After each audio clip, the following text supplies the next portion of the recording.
بہت سارے ہمارے نادان دوست آج بھی یہ سمجھتے ہیں کہ امریکہ اسرائیل کی ایران سے جنگ ہو رہی ہے۔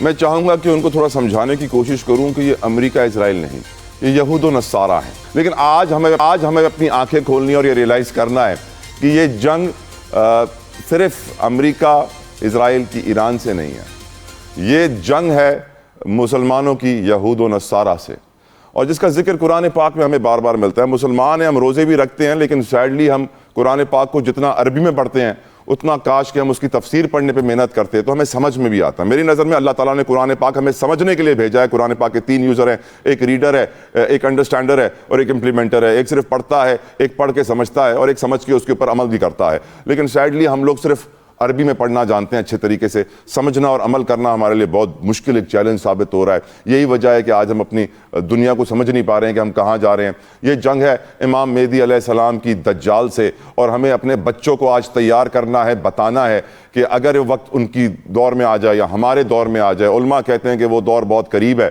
اس دور میں اب 15 سے 50 سال زیادہ سے زیادہ رہ گئے ہیں، تو ہمیں اس کی تیاری کرنی ہے۔ بٹ سیڈلی ہم یہی دیکھ رہے ہیں کہ دنیا تیاری یہی کر رہی ہے کہ ہمارا تیل کہاں سے آئے گا، ہمارے ملک کیسے چلے گا، ہماری خوراک کیسے چلے گی۔ لیکن جو ہمارے دینی اقدار ہیں اس رمضان کے مبارک مہینے میں، جہاں زیادہ تر لوگ مسلمان بن جاتے ہیں ایک مہینے کے لیے ہی صحیح، اس مہینے کے اندر ہی ہم سمجھ جائیں تو ہم میرے خیال سے کامیاب ہو جائیں گے۔ میاں عمیر صاحب بھی میرے ساتھ ہیں۔ میاں صاحب، آپ اس جنگ کو کیسے دیکھتے ہیں؟ میں جانتا ہوں، بتائیے۔ کو اس طرح دیکھتا ہوں کہ دیکھیں، ایک نبی صلی اللہ علیہ وسلم کی حدیث ہے کہ قرب قیامت، اس حدیث کا مفہوم ہے کہ قرب قیامت جو رزق کا کنٹرول ہے وہ یہودیوں کے پاس چلا جائے گا۔ ہم ایگریکلچر کرتے ہیں تو آج میں آپ کو یقین سے کہہ سکتا ہوں کہ ہمارے 60-70% سیڈ جو ہیں وہ باہر سے آتے ہیں، ہمارے پاس اس کا کنٹرول نہیں ہے۔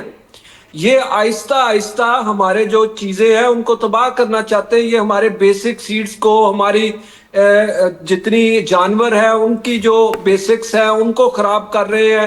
یہ تو پورا ایک جال ہے۔ یہ یقیناً یہ اسلام کی اور یہ یہودیت کی جنگ ہے، اور یہ اس میں کوئی دو رائے نہیں ہے کہ یہ کسی ملک کے لیے جنگ ہے، کسی کے پیس کے لیے جنگ ہے، ایسا کچھ نہیں ہے۔ یہ تو واضح ہے کہ یہ لوگ ہمارا سسٹم سارا خراب کر رہے ہیں۔ خواتین و حضرات، یہ بھی ایک حقیقت ہے کہ ہمارے حکمران دوبارہ کٹورا لے کے دنیا میں پہنچے ہوئے ہیں۔ اس وقت ہم سعودی عرب سے ریکویسٹ کر رہے ہیں کہ خدا را جو آپ کے پیسے ہمارے پاس رکھے ہیں اس کو 10 سال کے لیے آپ کیری فارورڈ رکھیے گا، نکالیے گا نہیں۔ ہم ان سے ریکویسٹ کر رہے ہیں کہ جو آپ نے تیل کا وعدہ کیا تھا تیل ہمیں پہنچائیے گا۔ معیشت تباہ حال ہے، غریب تر ہوتا جا رہا ہے، آدھی آبادی 2 وقت کی روٹی سے محروم، بے روزگاری 21 سال کی بلند ترین سطح پر۔ اب حالات یہ ہیں کہ حکومت تو اپنی قیمتیں بڑھا لیتی ہے کیونکہ حکومت نے چلنا ہے قرضے لے کر یا پھر عوام پر بوجھ ڈال کر، لیکن عوام کا حال کیا ہے؟ میرے ساتھ موجود ہیں شاکر عمر گجر صاحب، ڈیری ایسوسی ایشن کے صدر ہیں۔ اور شاکر صاحب، بہت شکریہ، لاسٹ مومنٹ آپ نے اپنا وقت ہمارے لیے نکالا ہے۔ اور شاکر صاحب، میں جانتا ہوں کہ آپ لوگ آواز اٹھا رہے تھے کہ دودھ کی قیمت میں اضافہ ہونا چاہیے، لیکن حکومت آپ کو اجازت دے رہی ہے نہیں دے رہی ہے؟ ذرا اس کے بارے میں بتائیے، اور کتنا اضافہ آپ لوگوں نے پلان کیا ہوا ہے؟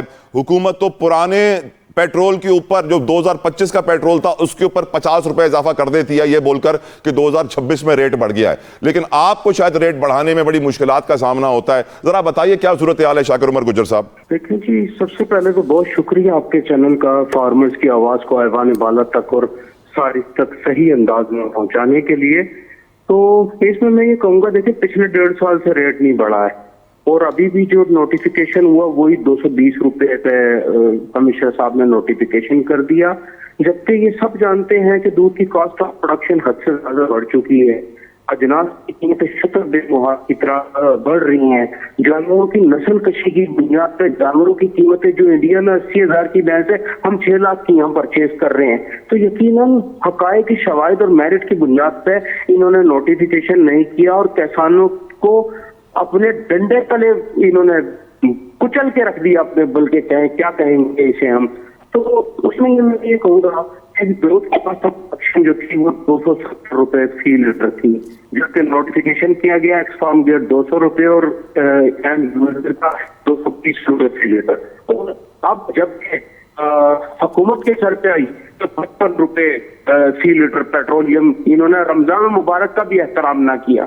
ہم تو چلے رمضان المبارک کا احترام کر رہے ہیں نا، انہوں نے رمضان المبارک کا بھی احترام نہ کیا اور عوام کے اوپر مہنگائی کا ڈنڈا چلا دیا۔ تو کسان آخر کو کہاں جائیں، سوال یہ پیدا ہوتا ہے۔